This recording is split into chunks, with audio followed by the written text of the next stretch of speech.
Heaven has no rage like love to hatred turned, nor hell a fury like a woman's scorn.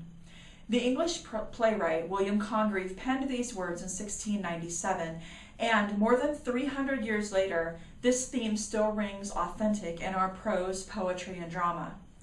Modern playwright Ann Wooler borrows Congreve's theme for her short play, The Next Mrs. Jacob Anderson. Wooler's protagonist, known only by the archaic use of her husband's name preceded by Mrs., ambushes her husband's mistress in the middle of a farmer's market, waxing rhapsodic about her imaginations of running the homewrecker's body through all kinds of industrial machines and using socially uncomfortable dysphemes for sexual functions and organs. Many people would read this play as the story of a woman scorned trying to wreck her soon-to-be ex-husband's adulterous relationship.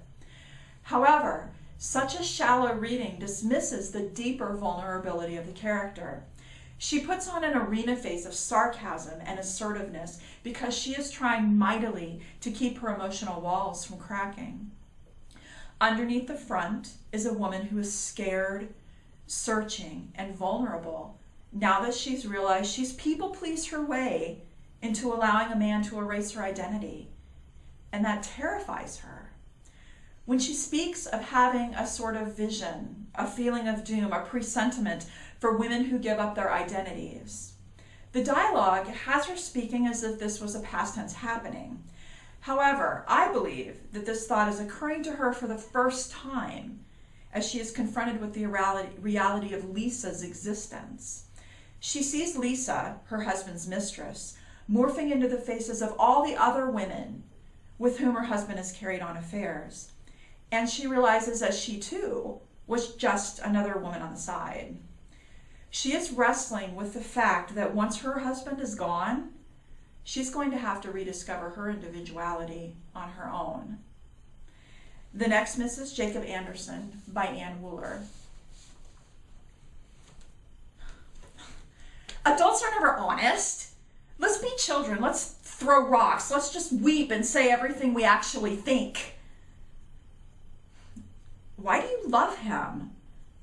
He says you can't find a job right now. He says you're so pretty and so nice. Nice. What every man wants a woman to be. Nice. So, here we are, both picking out vegetables for the same man. Well, Lisa, is it? What a cheerleader sort of name. Do you cheerlead for him now? Tell him he's the best, the brightest, the bravest. I can see you doing it with pom-poms in your hands, that little flippy skirt. You'd look nice in navy.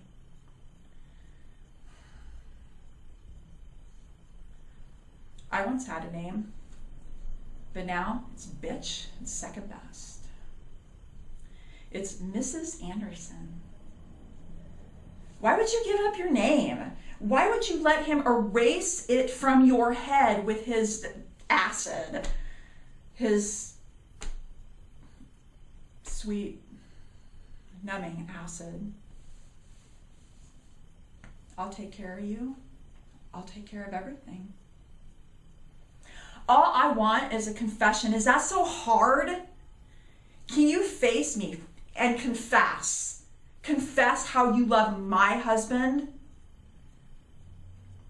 It's hard, isn't it? Sleeping with him is easy.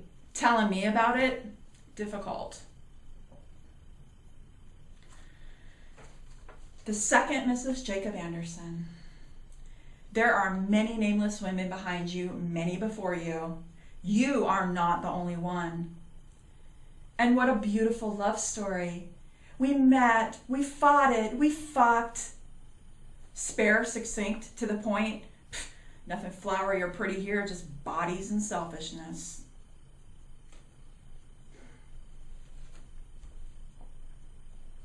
I looked in the mirror one day. I looked and I could not see myself. I had no face, no features. There was only Mrs. Jacob Anderson, a wife, a woman with no children, a woman who helps out in her church. Listen, you see, I had sort of a vision, a presentiment, a feeling of doom. Not for me, for you. For all women like you. Women who give up their identities, their souls, the secret sweetness of their hearts. I saw in my mirror many women of all sizes, all shapes, kinky hair, straight, curly, short, with wide, dark faces, narrow, pale ones, and every sort of face in between. All these different, glorious women. And then came this mist, this fog. It covered them, every one. And it took their faces and it made them all the same. And I was so afraid, because they were dead. They'd given up their faces, their names, and now they were dead in that mist. And they were lost. As lost as I was since I was 14. Someday, it's going to be you here in my place, a name with nothing to it, looking at a young, stupid woman, because it won't end with you. Jacob always tires of his new toys.